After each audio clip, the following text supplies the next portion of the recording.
Word of Mouth is an adult story time presented by the Juliette Hampton Morgan Memorial Library. News stories are posted every month on the second Sunday at 2:30 p.m. If you enjoyed today's program, please consider liking and subscribing to our YouTube page or following our Facebook. As a reminder, some stories contain adult language and content. It is recommended you review stories before allowing younger audiences to listen.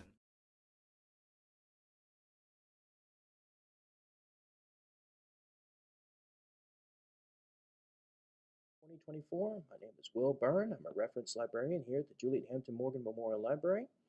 And today I thought I'd start our summer selection and our spring selection with a back into adventure reading. One of my favorites is the story by Sir Walter Scott of Ivanhoe. Sir Walter Scott was an interesting individual. He was an Edinburgh native.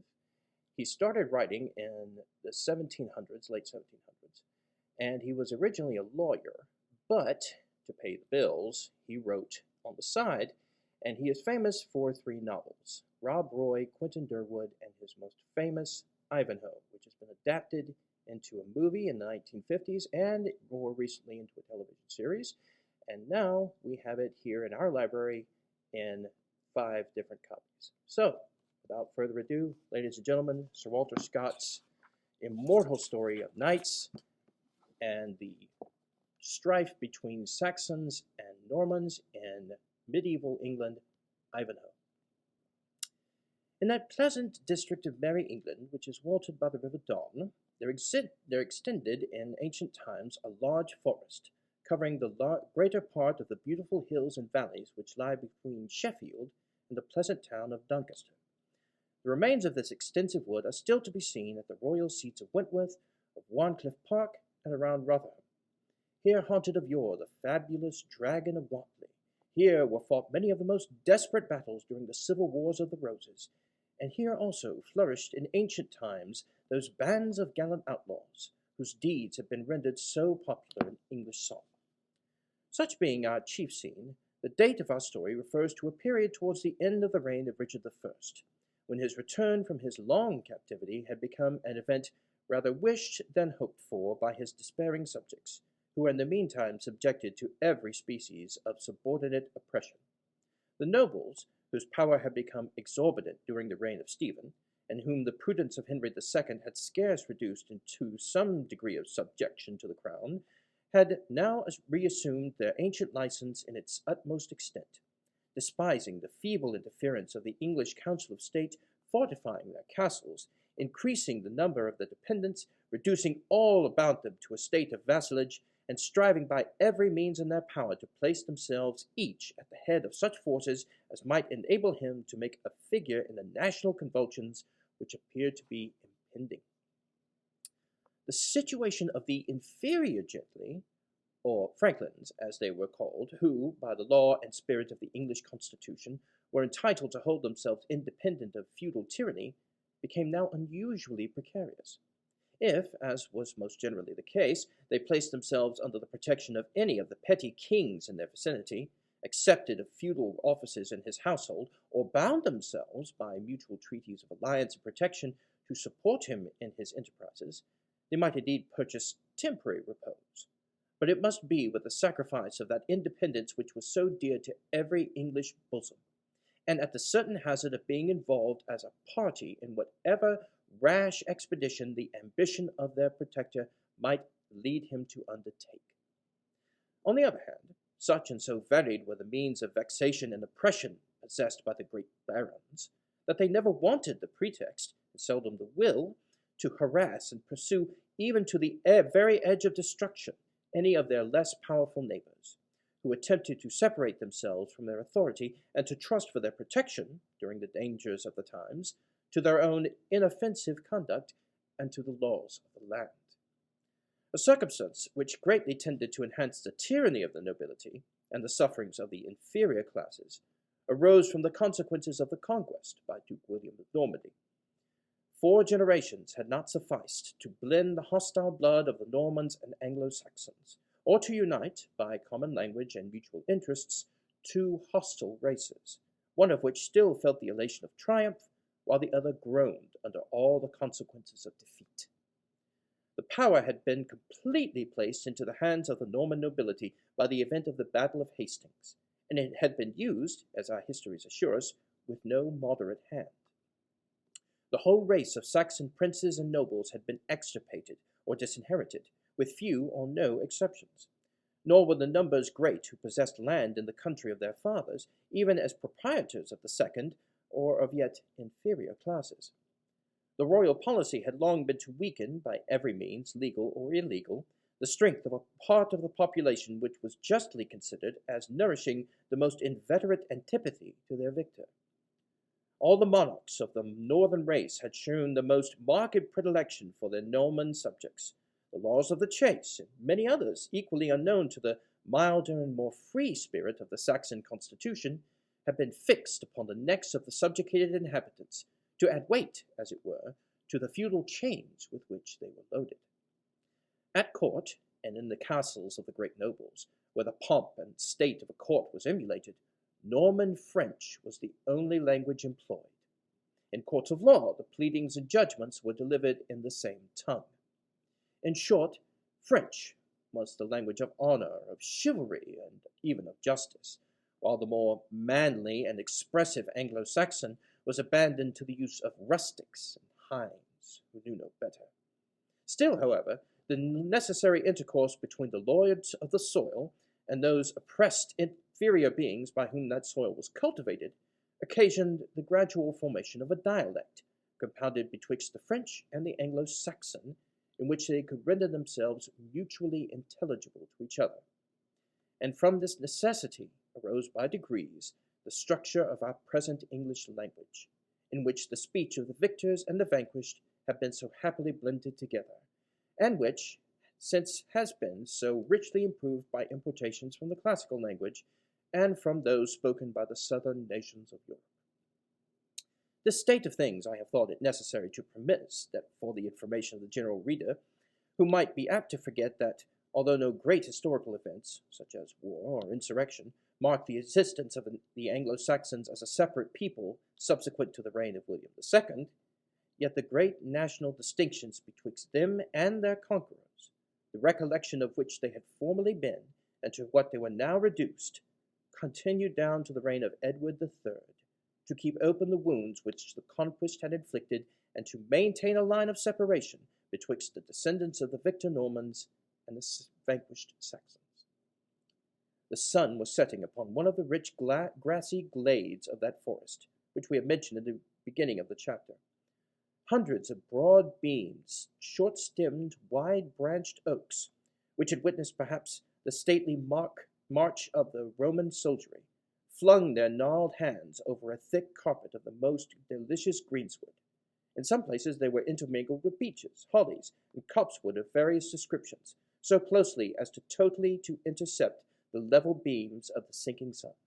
In others they receded from each other, forming those long sweeping vistas, in the intricacy of which the eye delights to lose itself, while imagination considers them as the paths to yet wilder scenes of sylvan solitude.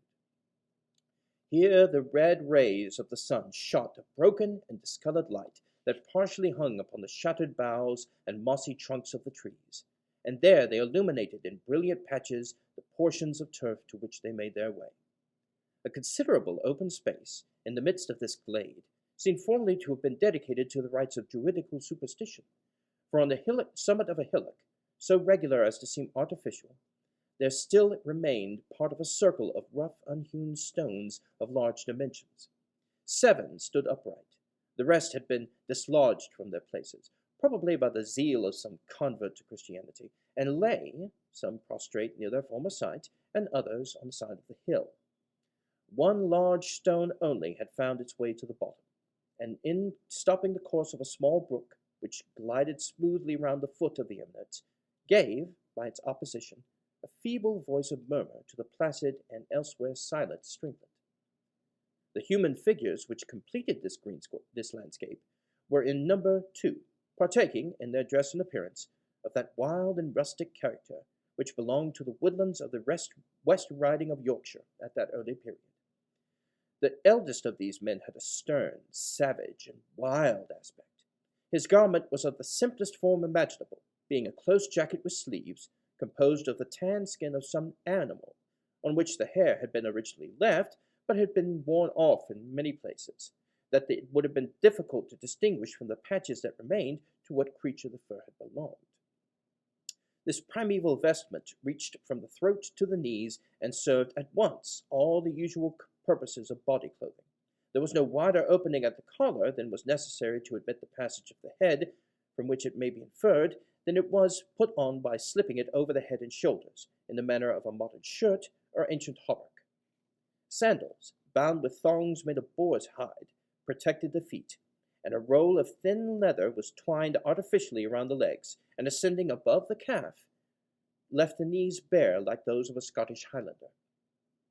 To make the jacket sit yet more closely to the body, it was gathered at the middle by a broad leathern belt, secured by a belt buckle, to one side of which was attached a sort of scrip, and to the other a ram's horn, accoutred with a mouthpiece for the purposes of blowing. In the same belt was stuck one of those long, broad, sharp-pointed, and two-edged knives, with a buck's horn handle, which was fabricated in the neighborhood, and bore even at this early period the name of a Sheffield whittle. The man had no covering upon his head, which was only defended by his own thick hair, matted and twisted together, and scorched by the influence of the sun into a rusty, dark red color, forming a contrast with the overgrown beard upon his cheeks, which was rather of a yellow or amber hue. One part of his dress only remains, but it is too remarkable to be suppressed. It was a brass ring, resembling a dog's collar, but without any opening, and soldered fast round his neck, so loose as to form no impediment to his breathing, yet so tight as to be incapable of being removed, excepting by the use of the file. On this singular gorget was engraved, in Saxon characters, an inscription of the following purport: Gurth, the son of Beowulf, is the born thrall of Cedric of Rotherwood. Beside the swineherd, for such was Gurth's occupation, was seated, upon one of the following Druidical monuments, a person about 10 years younger in appearance, and whose dress, though resembling his companions in form, was of better materials and of a more fantastic appearance. His jacket had been stained of a bright purple hue, upon which there had been some attempt to paint grotesque ornaments in different colors. To the jacket he added a short cloak, which scarcely reached halfway down his thigh. It was of crimson cloth, though a good deal soiled, lined with bright yellow, and as he could transfer it from one shoulder to the other, or at his pleasure draw it all the way around him, its width, contrasted with its want of longitude, formed a fantastic piece of drapery. He had thin silver bracelets upon his arms, and upon his neck a collar of the same metal, bearing the inscription, Wanda, the son of Witless, is the thrall of Cedric of Rotherwood. This personage had the same sort of sandals with his companion, but instead of the roll of leather thong, his legs was encased in a sort of gaiters, of which one was yellow and the other red. He was provided also with a cap, having around it more than one bell, about the size of those attached to hawks, which jingled as he turned his head to one side or other, and as he seldom remained a minute in the same posture, the sound might be considered as incessant. Around the edge of this cap was a stiff bandeau of leather, cut at the top into open work, resembling a coronet, while a prolonged bag arose from within it, and fell down on one shoulder like an old-fashioned nightcap, or jelly-bag, or the headgear of a modern hussar. It was to this part of the cap that the bells were attached, which circumstance, as well as the shape of his headdress, and his own half-crazed, half-cunning expression of countenance, sufficiently pointed him out as belonging to the race of domestic clowns or jesters, maintained in the houses of the wealthy to help away the tedium of those lingering hours which they were obliged to spend within doors. He bore, like his companion, a scrip attached to his belt, but had neither horn nor knife, being probably considered as belonging to a class whom it is esteemed dangerous to entrust with edged tools. In place of these, he was equipped with a sort of lath, resembling that with which Harlequin operates his wonders upon the open stage. The outward appearance of these two men formed scarce a stronger contrast than their look and demeanor. That of the serf, or bondsman, was sad and sullen. His aspect was bent on the ground with an appearance of deep dejection, which might be also construed into apathy, had not the fire which occasionally sparkled in his red eye manifested that there slumbered, under the appearance of sullen despondency, a sense of oppression and a disposition to resistance. The looks of Wamba, on the other hand, indicated, as usual with his class, a sort of vacant curiosity and fidgety importance of any posture of repose, together with the utmost self-satisfaction respecting his situation and the appearance which he made.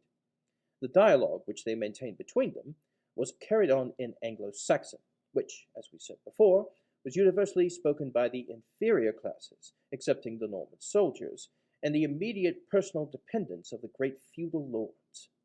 But to give their conversation in the original would convey but little information to the modern reader, for whose benefit we beg to offer the following translation.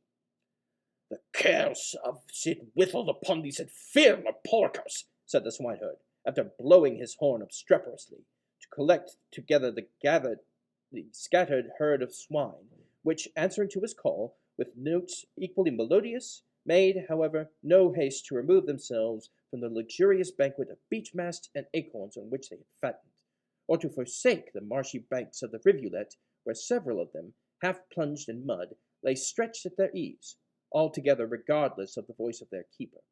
"The curse of St. Swithin upon them and upon me," said Garth. "If the two-legged wolf snap not up some of them ere nightfall, I am no true man. Here, Fangs! Fangs!" he ejaculated at the top of his voice to a ragged, wolfish-looking dog, a sort of lurcher, half-mastiff, half-greyhound, which ran limping about, as if with the purpose of seconding its master in collecting the refectory grunters, but which, in fact, from misapprehension of the swineherd's signals, ignorance of his own duty, or malice prepense, only drove them hither and thither, and increased the evil which he seemed designed to remedy. "A devil draw the teeth of him," said Gurth, "and the mother of mischief confound the ranger of the forest that cuts the fore claws of her dogs and makes them unfit for their trade. Wamba, up and help me if thou beest a man. Take a turn round the back of the hill to gain the wind on them, and if thou getst the weather gauge, thou mayst drive them before thee as gently as so many innocent lambs." "Truly," said Wamba, without stirring from the spot, "I have consulted my legs upon this matter, and they are altogether of the opinion that to carry my gay garments through these sloughs would be an act of unfriendship towards my sovereign person and royal wardrobe. Wherefore, Gurth, I advise thee to call off Fangs and leave the herd to their destiny, which, whether they meet with a band of travelling soldiers, or of outlaws, or of wandering pilgrims, can be little else to be comforted into Normans before morning, to thy small ease and no comfort." "The swine turn Normans to my comfort," quoth Gurth. "Expound that to me, Wamba, for my brain is dull and my mind too vexed to read riddles." "Why, how call you these grunting brutes running about on their four legs?" demanded Wamba. "Swine, fool, swine," said the herd. "Every fool knows that." "And swine is good Saxon," said the jester. "But how call you the sow when she is flayed and drawn and quartered and hung up by the heels like a traitor?" "Pork," answered the swineherd. "I am very glad every fool knows that too," said Wamba. "And pork, I think, is good Norman French. And so when the brute lives and is in charge of a Saxon slave, she goes by her Saxon name, but becomes a Norman and is called pork when she is carried to the castle hall to feast among the nobles. What dost thou think of this, friend Gurth, huh?" "It is but too little doctrine, friend Wamba, however it got into thy fool's pate." "Nay, I can tell you more," said Wamba, in the same tone. "There is old Alderman Ox continues to hold his Saxon epithet, while he is under the charge of serfs and bondsmen such as thou, but becomes beef, a fiery French gallant, when he arrives before the worshipful jaws that are destined to consume him. Mynheer Calf, too, becomes Monsieur le Vieux. In the like manner he is Saxon when he requires tenants, and takes a Norman name when he becomes matter of enjoyment." "Oh, by St. Dunstan," answered Gurth, "thou speakst but sad truths. Little is left to us but the air we breathe, and that appears to have been reserved with much hesitation solely for the purpose of enabling us to endure the tasks day set upon our shoulders. The finest and fattest is for their board, the loveliest is for their couch. The best and bravest supply their foreign masters with soldiers, and whiten distant lands with their bones, leaving few here who have either will or the power to protect the unfortunate section. God's blessing on our master Cedric. He hath done the work of a man in standing in the gap, but Reginald Front de Beef is coming down to this country in person, and we shall soon see how little Cedric's trouble will avail him. Here, here, he exclaimed again, raising his voice. So, well done, Fangs. Thou hast them all before thee now, and bringst them on bravely, lad. Gurth, said the jester, I know thou thinkest me a fool, or thou wouldst not be so rash in putting thy head into my mouth. One word to Reginald Front de Boeuf, or Philip Malvoisin, that thou speakest treason against the Norman, and thou art but a castaway swineherd, thou wouldst waver on one of these trees as a terror to all evil speakers against dignities. Dog, thou wouldst not betray me, said Gurth, after having led me on to speak so much at disadvantage. Betray thee? Answered the jester. No, that were the trick of a wise man. A fool cannot help so well himself in halfway, but soft. What have we here? He said, listening to the trampling of several horses, which then became audible. Never mind whom, answered Gurth, had now got his herd before him, and with the aid of Fangs was driving them down one of the long, dim vistas which we have endeavoured to describe. Nay, but I must see the riders, answered Wamba. Perhaps they are come from Fairyland with a message from King Oberon. A murrain take thee, rejoined the swineherd. Wilt thou talk of such things, while a terrible storm of thunder and lightning is raging within a few miles of us? Hark how the thunder rumbles, and for summer rain I never saw such broad, downright flat drops fall out of the clouds. The oaks, too, notwithstanding the calm weather, sob and creak with their great boughs, as if announcing a tempest. Thou canst play the rational if thou wilt. Credit me for once, and let us home ere the storm begins to rage, for the night will be fearful. Wanda seemed to feel the force of this appeal, and accompanied his companion, who began his long journey after catching up a long quarterstaff which lay upon the grass beside him. The second Eumaeus strode hastily down the forest glade, driving before him, with the assistance of Fangs, the whole herd of his harmonious charge. Chapter 2. Notwithstanding the occasional exhortation and chiding of his companion, the noise of the horsemen's feet continuing to approach, Wamba could not be prevented from lingering occasionally on the road, upon every pretence which occurred, now catching from the hazel a cluster of half-ripe nuts, and now turning his head to leer after a cottage maiden who crossed their path. The horsemen, therefore, soon overtake them on the road. Their numbers amounted to 10 men, of whom the 2 who rode foremost seemed to be persons of considerable importance, and the others their attendants. It was not difficult to ascertain the condition and character of one of these personages. He was obviously an ecclesiastic of high rank. His dress was that of a Cistercian monk, but comprised of materials much finer than those which the rule of that order admitted. His mantle and hood were of the best Flanders cloth, and fell in ample and not ungraceful folds around a handsome, though somewhat corpulent person. His countenance bore as little the marks of self-denial as his habit indicated contempt of worldly splendour. His features might have been called good had they not looked with under the penthouse of his eye that sly Epicurean twinkle which indicates the cautious voluptuary. In other respects, his profession and situation had taught him a ready command over his countenance, with which he could contract at pleasure into solemnity, although its natural expression was that of good-natured social indulgence.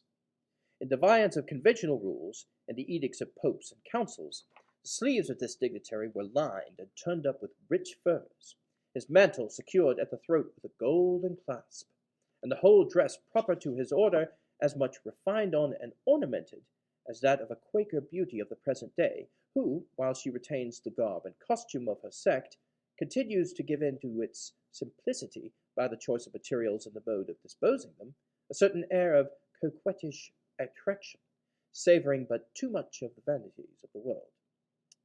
This worthy churchman rode upon a well-fed ambling mule, whose furniture was highly decorated, and whose bridle, according to the fashion of the day, was ornamented with silver bells.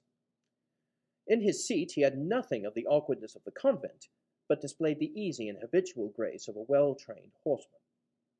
Indeed, ease, and however that broken to a pleasant and accommodating amble, was only used by the gallant monk for travelling on the road. A lay brother, one of those who followed in the train, had, for his use on other occasions, one of the most handsome Spanish genets ever bred in Andalusia, which merchants used at that time to import, with great trouble and risk, for the use of persons of wealth and distinction. The saddle and housings of this superb palfrey were covered by a long footcloth which reached nearly to the ground, and on which were richly embroidered mitres, crosses, and other ecclesiastical emblems. Another lay brother led a sumptuous mule, loaded probably with his superior's baggage, and two monks of his own order, of inferior station, rode together in the rear, laughing and conversing with each other, without taking much notice of the other members of the cavalcade. The companion of the church dignitary was a man past 40, thin, strong, tall, and muscular, an athletic figure, which long fatigue and constant exercise seemed to have left none of the softer part of the human form, having reduced the whole to brawn, bones, and sinews, which had sustained 1,000 toils and were ready to dare 1,000 more. His head was covered with a scarlet cap, faced with fur, of that kind which the French call mortier, which from its resemblance to the shape of an inverted mortar. His countenance was therefore fully displayed, and its expression was calculated to impress a degree of awe, if not of fear, upon strangers.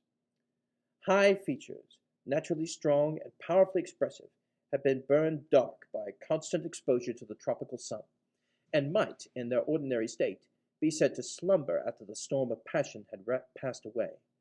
But the projection of the veins upon the forehead, the readiness which the upper lip and its thick black moustaches quivered upon the slightest motion, plainly intimated that the tempest might be again and easily awakened. His keen, piercing, dark eyes told in every glance a history of difficulty subdued and dangers dared, and seemed to challenge opposition to his wishes for the pleasure of sweeping it from his road by a determined exertion of courage and of will. A deep scar on his brow gave additional sternness to his countenance, and a sinister expression to one of his eyes, which had been slightly injured on the same occasion, and of which the vision, though perfect, was in a slight and partial degree distorted. The upper dress of this personage resembled that of his companion in shape, being a long monastic mantle, but the color, being scarlet, showed that he did not belong to any of the 4 regular orders of monks. On the right shoulder of the mantle there was cut, in white cloth, a cross of a peculiar form. This upper robe concealed what at first view seemed rather inconsistent with its form, a shirt, namely of linked mail, with sleeves and gloves of the same, curiously plaited and interwoven, as flexible to the body as those which are now wrought in the stocking loom, out of less obdurate materials. The forepart of his thighs, where the folds of his mantle permitted them to be seen, were also covered with linked mail.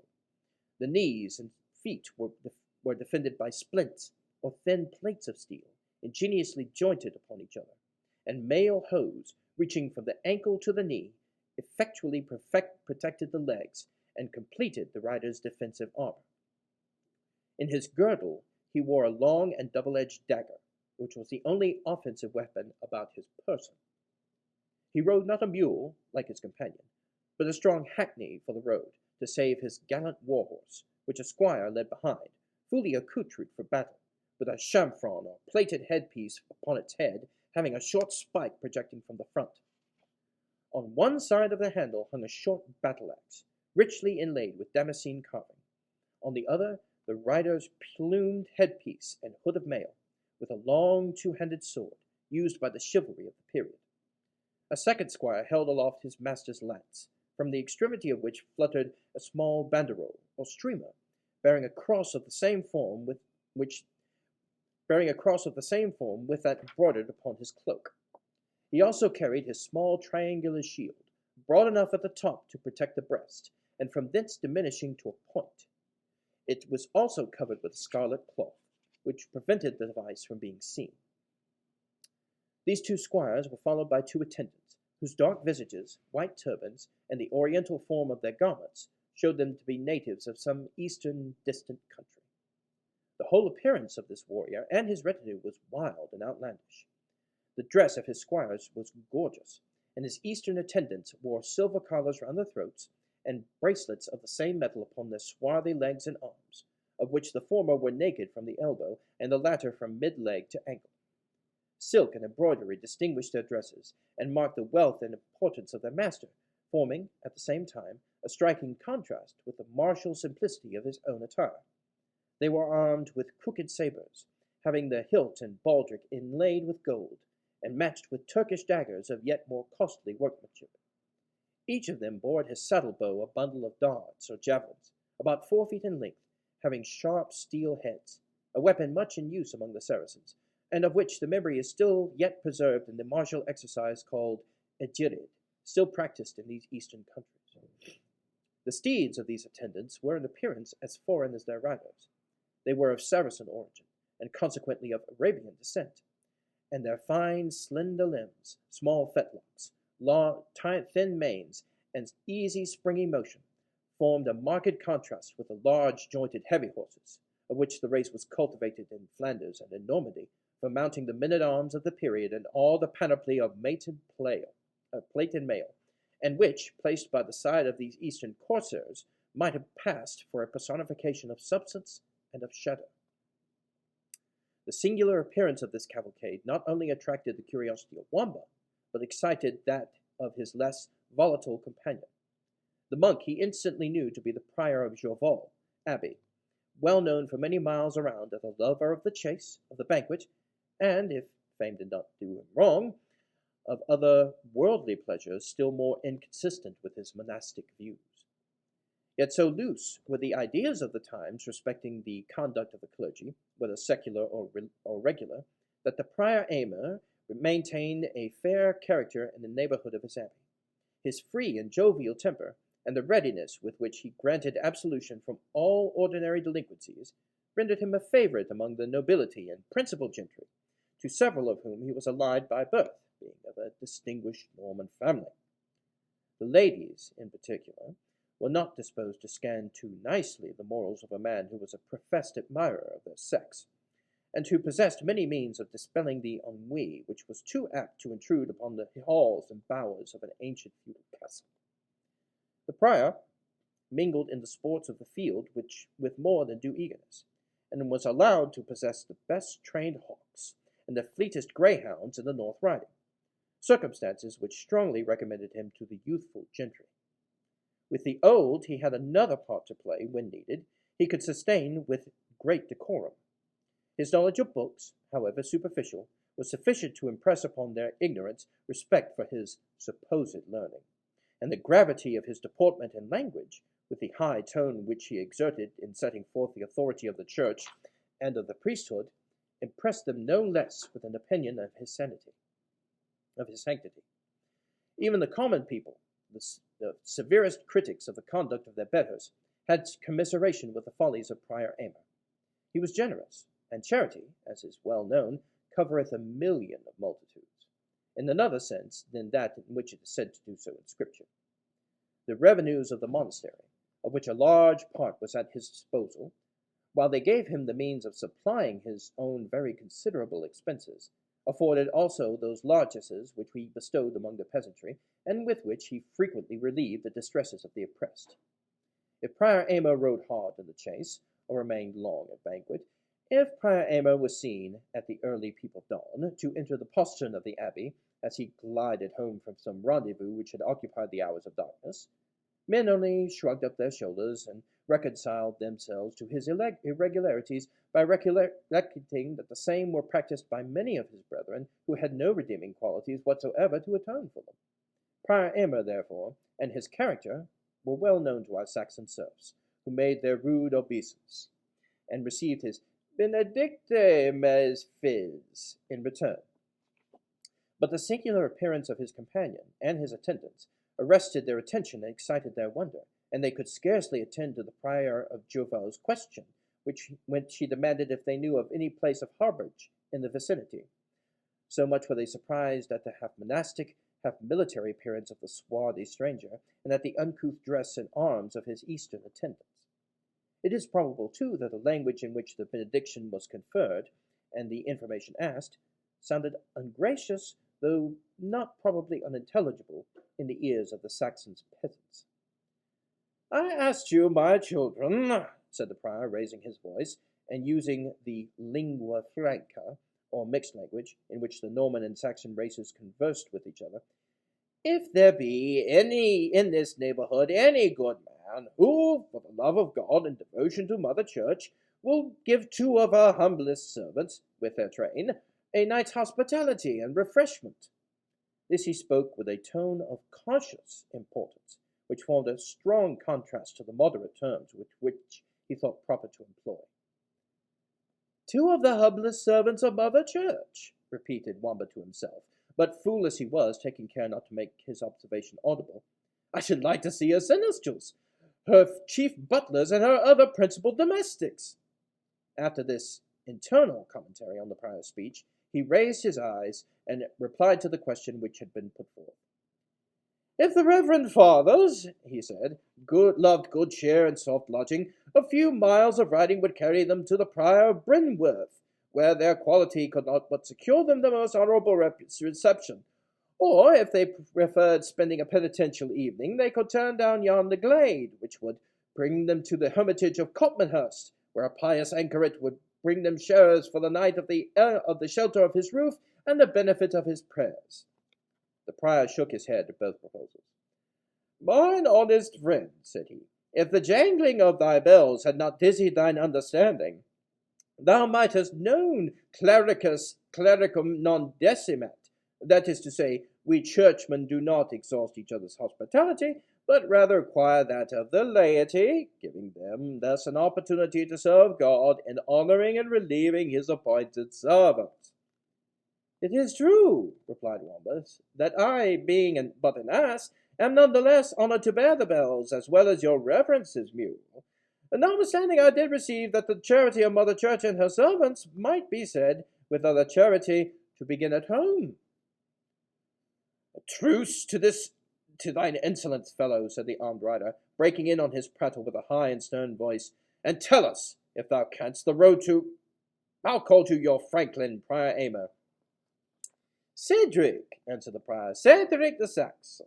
Tell me, good fellow, are we near his dwelling, and can you show us the road?" "The road would be uneasy to find," answered Gurth, who broke silence for the first time, "and the family of Cedric retire early to rest."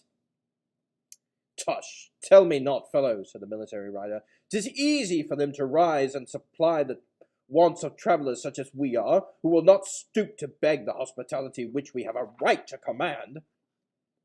"I knew not," answered Gurth sullenly, "if I should show the way to my master's house to those who demand as a right the shelter which most are fain to ask as a favour." "Do you dispute with me, slave?" answered the soldier, and setting spurs to his horse, he caused him to make a demi-volte across the path, raising at the same time the riding rod which he held in his hand, with a purpose of chastising what he considered as the insolence of the peasant. Gurth darted him a savage and resentful scowl, and with a fierce yet hesitating motion laid his hand on the haft of his knife, but the interference of the Prior Aymer, who pushed his mule betwixt his companion and the swineherd, prevented the preventative violence. "Nay, by St. Mary, Brother Brian, you must not think you are now in Palestine, dominating over heathen Turks and Now, by St. Mary, Brother Brian, you must not think you are now in Palestine, predominating over heathen Turks and infidel Saracens. We islanders love not blows, save those of Holy Church, who chastiseth who she loved. Tell me, good fellow, said he to Wamba, and seconded his speech by a small piece of silver coin, the way to Cedric the Saxons.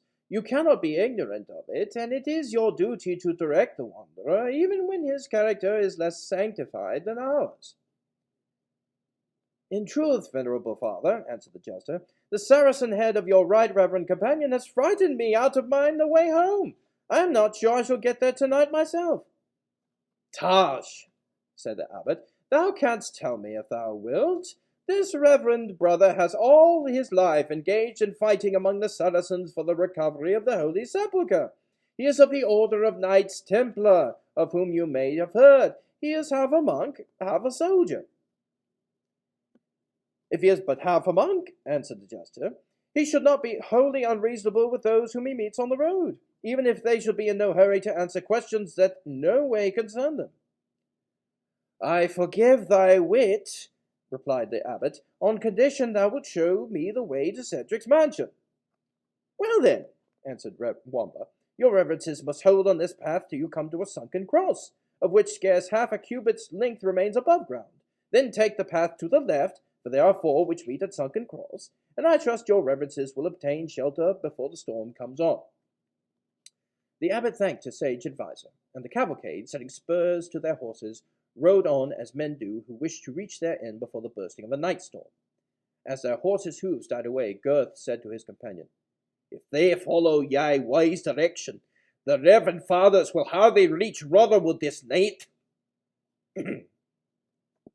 No, said the jester, grinning, but they may reach Sheffield if they have good luck, and that is as fit a place for them. I am not so bad a woodsman as to show the dog where the deer lies, if I have no mind he shall chase him. Thou art right, said Gurth. It were ill that Aymer saw the Lady Rowena, and it were worse, it may be, for Cedric to quarrel, as it might please he would be with this military monk. But like good servants, let us hear and see, and say nothing. We returned to the riders, who had soon left the bondsman far behind them, and who maintained the following conversation in the Norman French language, usually employed by the superior classes, with the exception of the few who were still inclined to boast their Saxon descent. What mean these fellows by their capricious insolence? Said the Templar to the Benedictine, and why did you prevent me from chastising it? Marry, brother Brian, replied the prior, touching the run of them, it were hard for me to render a reason for a fool speaking accordance to his folly, and the other churl is of that savage, fierce, and tractable race, some of whom, as I have often told you, are still to be found among the descendants of the conquered Saxons, and whose pleasure it is to testify, by all means in their power, their aversion to their conquerors. I would sooner beat him into courtesy, observed Brian. I am accustomed to deal with such spirits. Our Turkish captives are as fierce and intractable as Odin himself could have been. Yet 2 months in my household, under the management of my master of the slaves, has made them humble, submissive, serviceable, and observant of your will. Marry, sir, you must beware of the poison and the dagger, for they will use either with free will whom you give them the slightest opportunity. Aye, but, answered Prior Aymer, every land has its own manners and fashions, and besides that beating this fellow could procure us no information respecting the road to Cedric's house, it would have been sure to have established a quarrel betwixt you and him had we found our way thither. Remember what I told you. This wealthy Franklin is proud, fierce, jealous, and irritable, a withstander of the nobility, and even of his neighbours, Reginald Front de Boeuf and Philip Malvoisin, who are no babes to strive with. He stands up so sternly for the privileges of his race, and is so proud of his uninterrupted descent from Hereward, a renowned champion of the Heptarchy, that he is universally called Cedric the Saxon, and makes a boast of his belonging to a people from whom many others endeavour to hide their descent, lest they should encounter a share of the vae victae, or severities imposed upon the vanquished. Prior Aymer, said the Templar, you are a man of gallantry, learned in the study of beauty, and as expert as a troubadour in all manners concerning the arts of love. But I shall expect much beauty in this celebrated Rowena, to counterbalance the self-denial and forbearance which I must exert, if I am to court the favour of such a seditious churl as you have described her father Cedric. Cedric is not her father, replied the prior, and is but remote relation. She is descended from higher blood than even he pretends to, and is but distinctly connected with him by birth. Her guardian, however, he is, self-constituted as I believe, but his ward is as dear to him as if she were his own child. Of her beauty you shall soon be judge, and if the purity of her complexion, and the majestic yet soft expression of a mild blue eye, Do not chase from your memory the black-dressed girls of Palestine, or the houris of old Mahold's paradise. I'm an infidel, and no true son of the church. Should your boasted beauty, said the Templar, be weighed in the balance and found wanting, you know our wager. My gold collar, answered the prior, against 10 butts of Chian wine. They are mine as securely as if they were already in the convent vaults under the key of old Dennis de Celerra. And I am myself to be the judge, answered the Templar, and am only to be convicted on my own admission that I have seen no maiden so beautiful since Pentecost was a twelvemonth. Ran it not so? Prior, your collar is in danger. I will wear it over my gorget in the lists of Ashby de la Zouche. Win it fairly, said the prior, and wear it as you will. I will trust your giving true response on your word as a knight and as a churchman. Yet, brother, take my advice, and file your tongue to a little more courtesy than your habits of predominating over infidel captives and eastern bondsmen have accustomed you. Cedric the Saxon, if offended, and he is in no way slack in taking offence, is a man who, without respect to your knighthood, my high office, or the sanctity of either, would clear his house of us, and send us to lodge with the larks, though the hour were midnight. And be careful how you look on Rowena, whom he cherishes with the utmost jealous care, and he take the least alarm in that quarter, we are but lost men. It is said he banished his only son from his family for lifting his eyes in the way of affection towards his beauty, who may be worshipped, it seems, at a distance, but is not to be approached with other thoughts than such as we bring to the shrine of the Blessed Virgin. Well, you have said enough, answered the Templar. I will, for a night, put on the needful restraint, and deport me as meekly as a maiden. But as for the fear of his expelling us by violence, myself and my squires, with Amet and Abdallah, will warrant you against that disgrace. Doubt not that we shall be strong enough to make good our quarters. We must not let it come so far, answered the prior. But here is the clown's sunken cross, and the night is so dark that we can hardly see which of the roads we are to take. He bid us turn, I think, to the left. To the right, said Brian, to the best of my remembrance.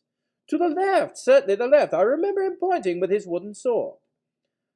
Aye, but he held his sword in his left hand, and so pointed across his body with it, and said the Templar. Each maintained his opinion with sufficient obstinacy, as is as usual in all such cases. The attendants were appealed to, but they had not been near enough to hear Wamba's directions.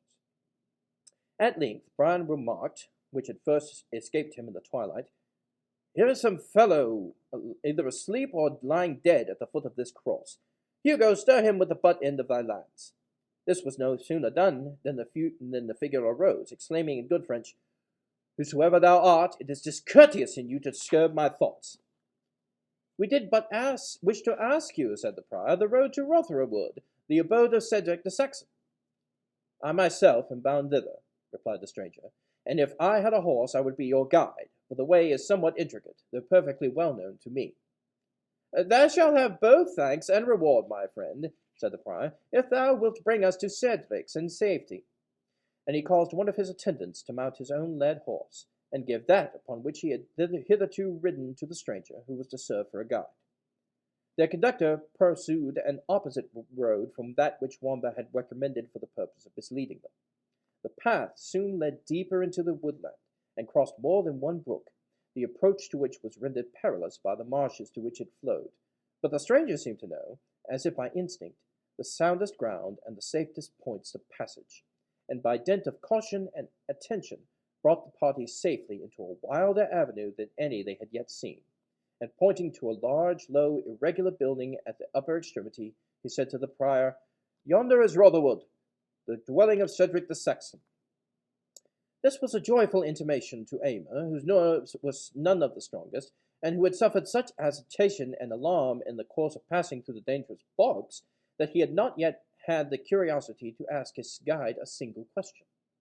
Finding himself now at his ease and near shelter, his curiosity began to awake, and he demanded of the guide who and what he was. A palmer, just returned from the Holy Land, was the answer. You had better tarry there to fight for the recovery of the Holy Sepulchre, said the Templar. True, Reverend Sir Knight, said the palmer, to whom the appearance of the Templar seemed perfectly familiar, But when those who are under oath to recover the holy city are found traveling at such a distance from the scene of their duties, can you wonder that a peaceful peasant like me should decline the task which they have abandoned?" The Templar would have made an angry reply, but was interrupted by the prior, who again expressed his astonishment that their guide, after such a long absence, should be so perfectly acquainted with the passes of the forest.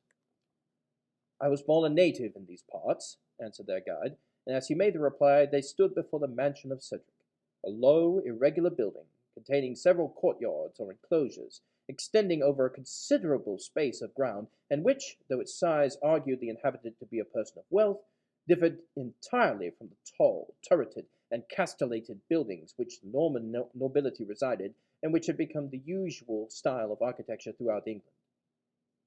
Rotherwood was not, however, without defences. No habitation in that disturbed period could have been so, without the risk of being plundered and burnt before the next morning. A deep fosse, or ditch, was drawn round the whole building, and filled with water from a neighbouring stream. A double stockade, or palisade, composed of pointed beams, which the adjacent forest supplied, defended the outer and inner bank of the trench. There was an entrance from the west to the outer stockade, which communicated by a drawbridge, with a similar opening in the interior defences. Some precautions had been taken to place these entrances under the protection of projecting angles, by which they might be flanked in case of need by archers or slingers. Before this entrance the Templar wound his horn soundly, for the rain, which had long threatened, began now to descend with great violence. Chapter 3. In a hall, the height of which was greatly disproportioned to its extreme length and width, a long, low, oaken table, formed of planks rough-hewn from the forest, and which had scarcely received any polish, stood ready prepared for the evening meal of Cedric the Saxon. The roof, composed of beams and rafters, had nothing to divide the apartment from the sky except the planking and thatch.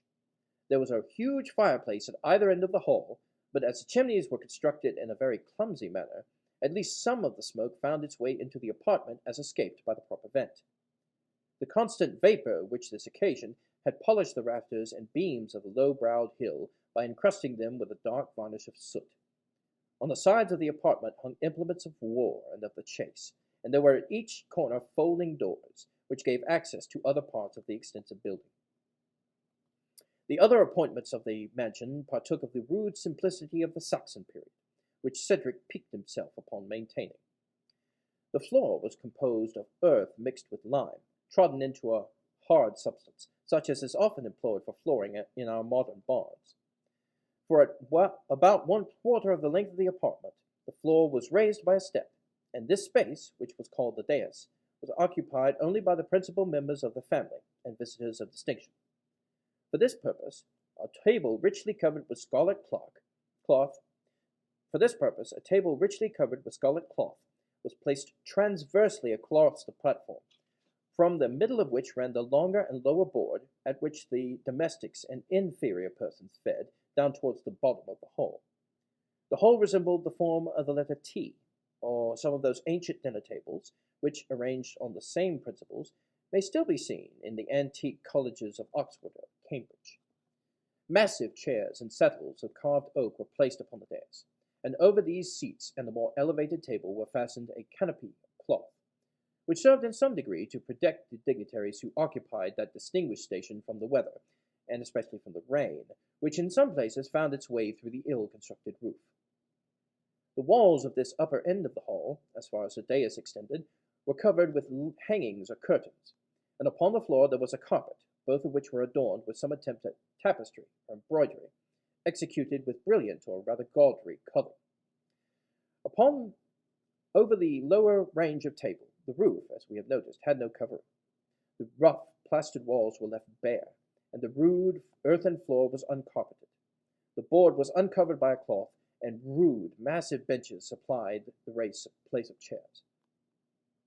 In the center of the upper table were placed 2 chairs more elevated than the rest, for the master and mistress of the family, who presided over the scene of hospitality, and from doing so derived their Saxon title of honor, which signifies the dividers of bread. To each of these chairs was added a footstool, curiously carved and inlaid with ivory, which mark of distinction was peculiar to them.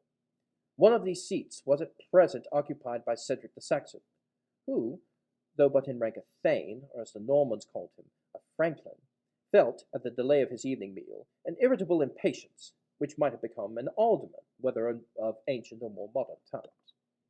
It appeared, indeed, from the countenance of this proprietor, that he was of a frank, but hasty and choleric temper. He was not above the middle stature, but broad-shouldered, long-armed, and powerfully made, like one accustomed to endure the fatigue of war or of the chase.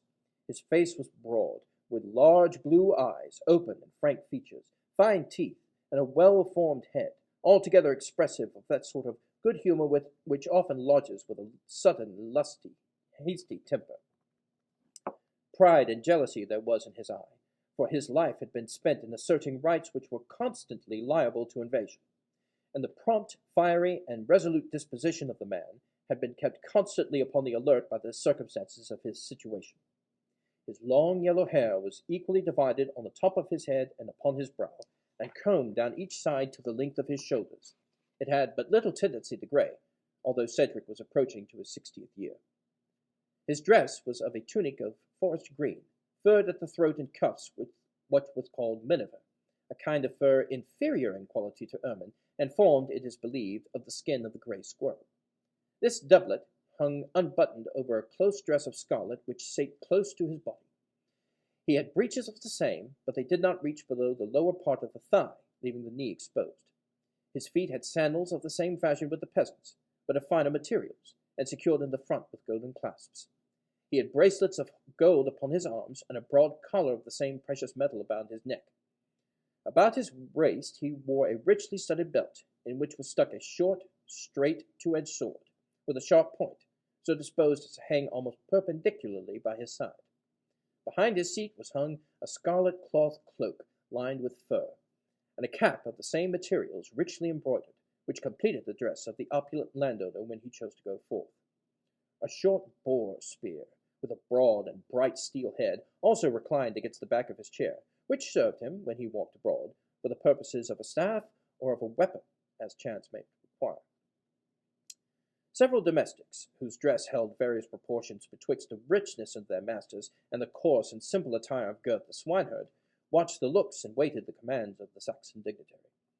2 or 3 servants of a superior order stood behind his master upon the dais.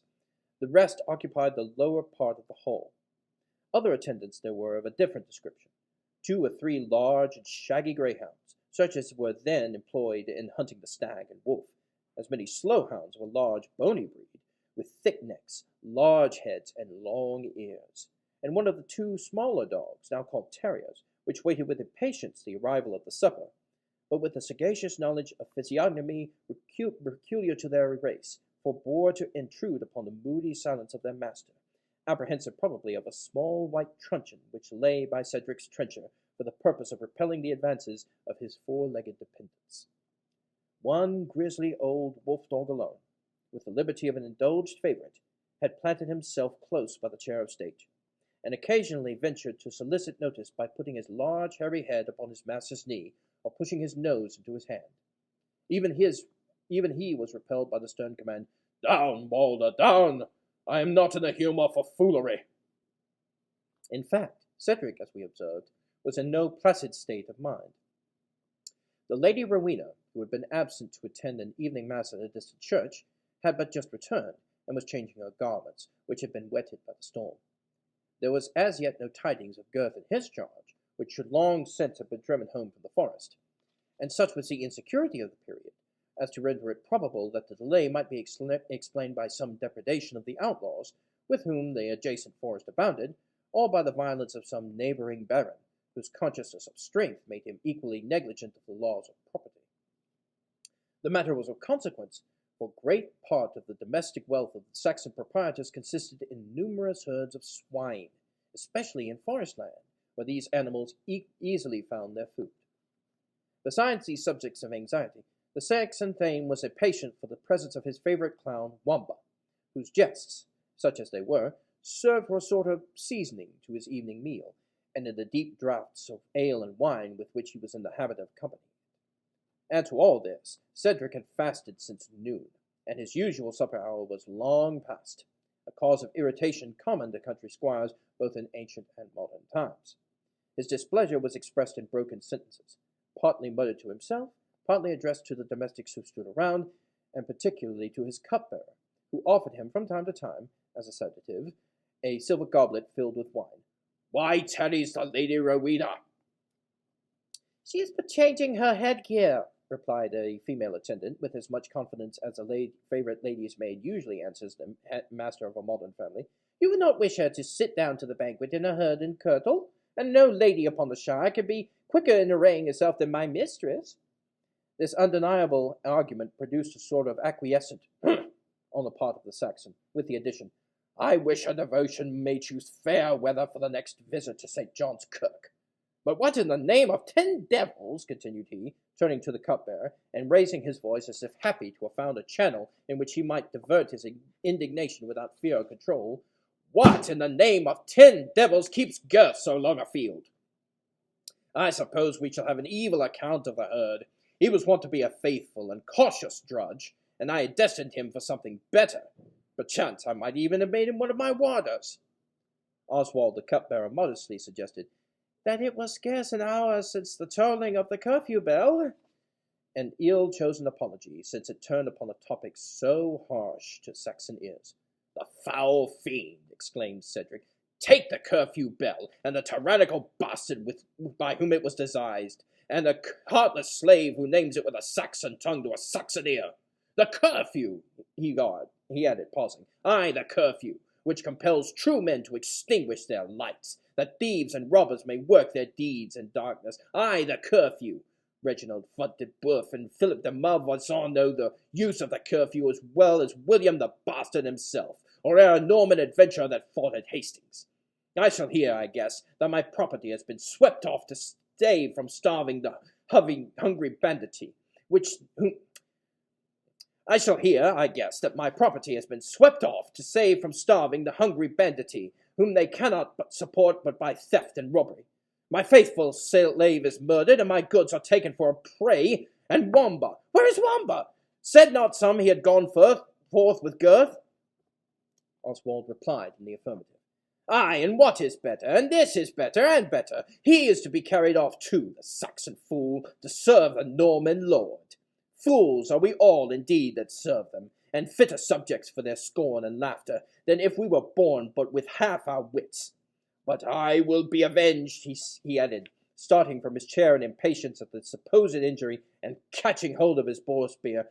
"I will go with my complaint to the great council. I have friends, I have followers. Man to man will I appeal the Norman to the lists. Let him come in his plate and his mail, and all that can render countenance bold. I have sent such a javelin as this to a stronger fence than 3 of their war shields. Haply they think me old, but they shall find, alone and childless as I am, the blood of Hereward is in the veins of this Cedric. Ah, Wilford, Wilford," he exclaimed in a lower tone, "couldst thou have ruled thine unreasonable passion, thy father had not left in his age like the solitary oak that throws out its shattered and unprotected branches against the full sweep of the tempest." The rejection seemed to conjure into sadness his irritated feelings. Replacing his javelin, he resumed his seat, bent his looks downward, and seemed to be absorbed in melancholy reflection. From his musing, Cedric was suddenly awakened by the blast of a horn, which was replied to by the clamorous yells and barking of all the dogs in the hall, and some 20 or 30 which were quartered in other parts of the building. It cost some exercise of the white truncheon, well seconded by the exertions of the domestics, to silence this canine clamour. "To the gate, knaves," said the Saxon hastily, as soon as the tumult was so much appeased that the dependents could hear his voice. "See what tidings that horn tells us of, to announce, I win, some heirship and robbery which has been done upon my lands."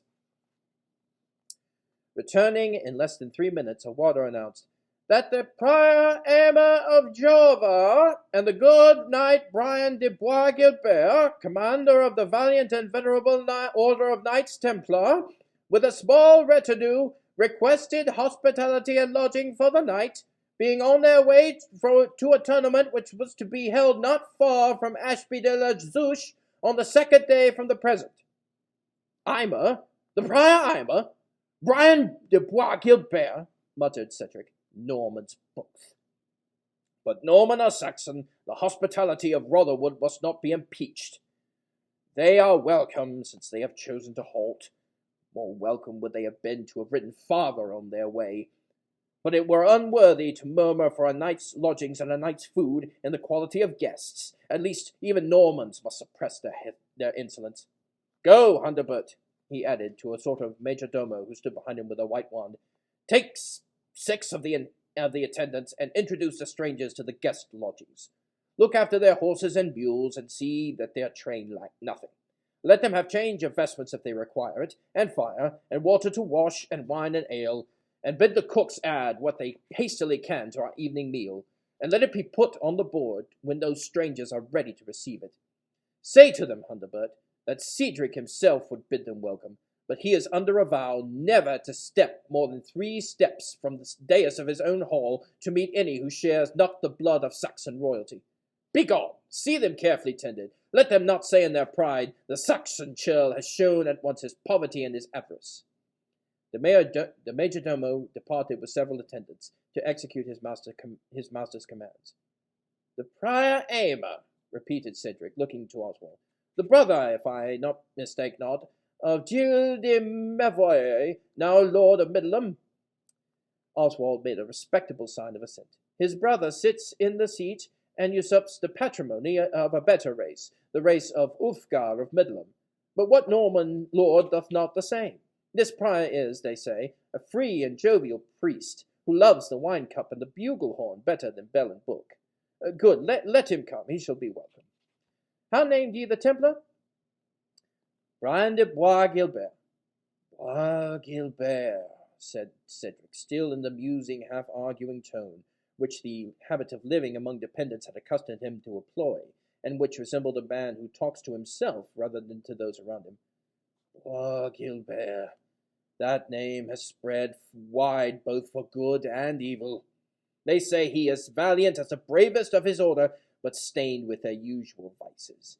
Pride, arrogance, cruelty, and voluptuousness. A hard-hearted man, who knows neither fear of earth nor awe of heaven. So say the few warriors who have returned from Palestine. Well, it is but for one night. He shall be welcome too. Oswald, broach the oldest wine cask. Place the best mead, the mightiest ale, the richest morat, the most sparkling cider, the most odoriferous pigments upon the board. Fill the largest horns. The Templars and abbots love good wines and good measure. And Githa, tell thy lady Rowena, no, we shall not this night expect her in the hall, unless such be her especial pleasure. But it will be her especial pleasure, answered Elgitha with great earnestness, for she is ever desirous to hear the latest news from Palestine. Cedric darted at the forward damsel a glance of hasty resentment, but Rowena, and whatever belonged to her, were privileged and secure from his anger. He only replied, Silence, maiden. Thy tongue outdoes thy discretion. Say my message to thy mistress, and let her do her pleasure. Here, at least, the descendant of Alfred still reigns a princess. Here, at least, the descendant of Alfred still reigns a princess. And Githa left the apartment. Palestine, repeated the Saxon. Palestine! How many ears are turned to the tales which dissolute crusaders or hypocritical pilgrims bring from that fatal land? I too might ask, I too might inquire, I too might listen with a beating heart to fables which the wily strollers devise to cheat us into hospitality. But no, the son who has disobeyed me is no longer mine, nor will I concern himself more for his fate than for that of the most worthless among the millions that ever shaped the cross on their shoulder, rushed into excess and blood-guiltiness, and called it an accomplishment of the will of God. He knit his brows, and fixed his eyes for an instant on the ground. As he raised them, the folding doors at the bottom of the hall were cast wide, and, preceded by the major-domo with his wand and 4 domestics bearing blazing torches, the guests of the evening entered the apartment. That, ladies and gentlemen, are the first 3 chapters of one of the greatest stories of That, ladies and gentlemen, are the first 3 chapters of one of the greatest stories of historical fiction ever written, Ivanhoe, by Sir Walter Scott. and indeed it is a classic. We have it here at the Morgan Library. We have several copies around in our system. Please avail yourselves of them. It is a treat to read. Thank you, and have a wonderful